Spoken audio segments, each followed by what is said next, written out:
A Avenida Paulista estava abarrotada, um povo ordeiro e pacífico. E pelo que eu fiquei sabendo, não teve aí nenhuma ocorrência policial, briga ou algo do tipo. E eu também não vi nenhum cartaz pedindo o fechamento do STF ou intervenção militar. No máximo vi algumas pessoas pedindo o impeachment do Gilmar Mendes e do Dias Toffoli, o que na minha opinião é totalmente coerente. E eu fiquei muito feliz com o carinho dos inscritos aqui do canal que eu encontrei. De verdade mesmo, o reconhecimento de vocês é algo que não tem preço e com certeza me motiva a não parar nunca com esse trabalho. Bom, mas vamos ao que interessa. Ontem de manhã, antes da manifestação, o Estadão soltou uma matéria com a seguinte manchete: Congresso avalia recall para presidente. Isso quer dizer que se as manifestações fossem fracas e se o Senado percebesse uma desidratação do apoio popular ao presidente, os senadores colocariam em pleito uma PEC do Antônio Anastasia do PSDB, onde ele propõe um abaixo-assinado com no mínimo aí 10% de eleitores que votaram nas últimas eleições, para que se abrisse um plebiscito onde as pessoas pudessem escolher entre a continuidade ou a retirada do presidente. Uma espécie de impeachment sem que precisasse aí provar algum tipo de crime por parte do líder do executivo e sem a necessidade de expor os parlamentares. Mas como ontem Bolsonaro provou ter um estrondoso apoio popular, essa medida deverá ser engavetada. O que precisamos entender é que isso não era algo secreto. Todos os senadores e deputados sabiam. O próprio Bolsonaro sabia, e mesmo assim, ele em nenhum momento clamou aí para que as pessoas saíssem às ruas em seu apoio. Mas no momento certo, de forma estratégica, soltou lá aquele famigerado texto e deixou o resto por nossa conta.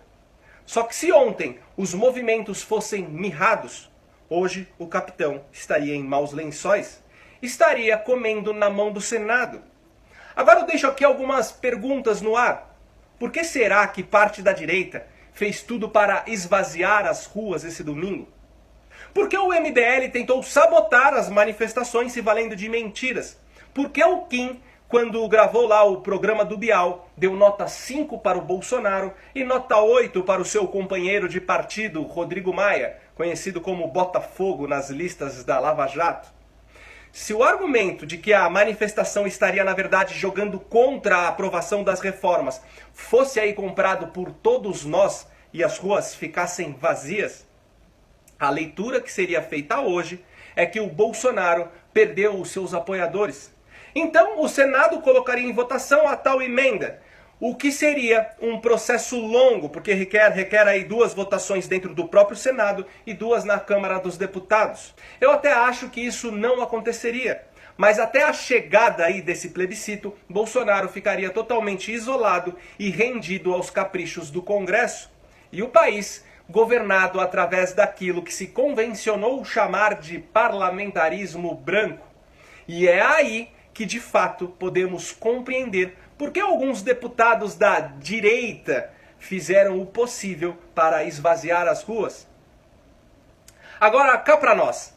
Quem sabia o que estava sendo tramitado e mesmo assim se posicionou contra as manifestações, ou é da oposição ou é traidor. Não existe aí uma terceira opção. Mas enfim, esse domingo já entrou para a história.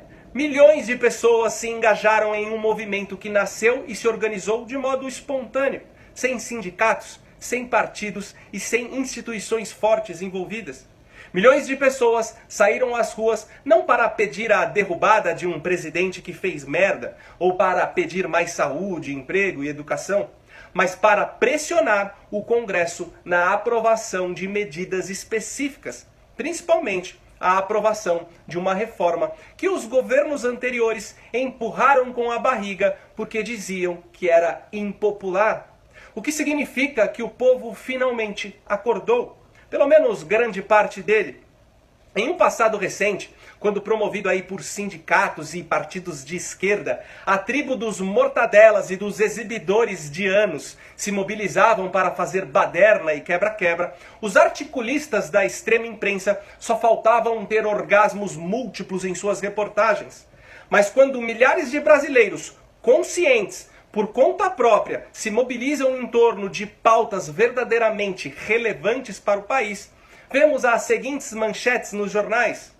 Bolsonaristas organizam manifestações autoritárias. Bolsonaristas querem fechar o Congresso e o STF.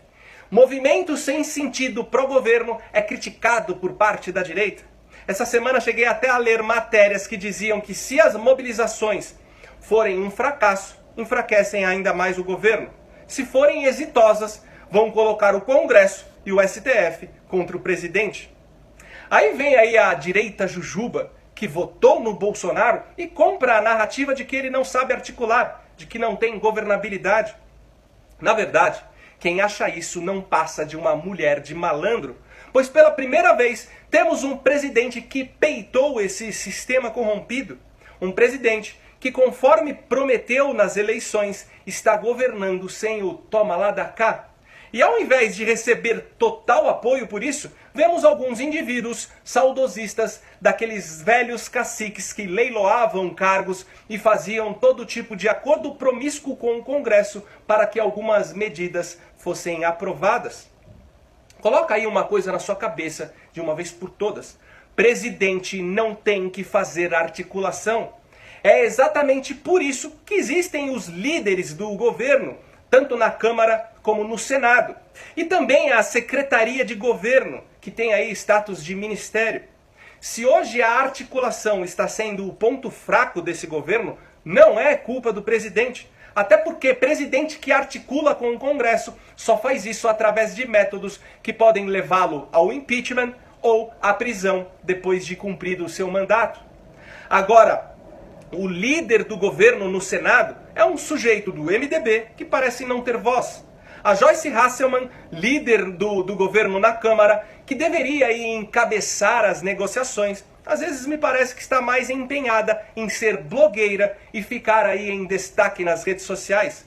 E o ministro Santos Cruz, eu prefiro nem comentar. É por isso que mais do que nunca nós precisamos pressionar esse Congresso. E esse domingo foi só o aquecimento.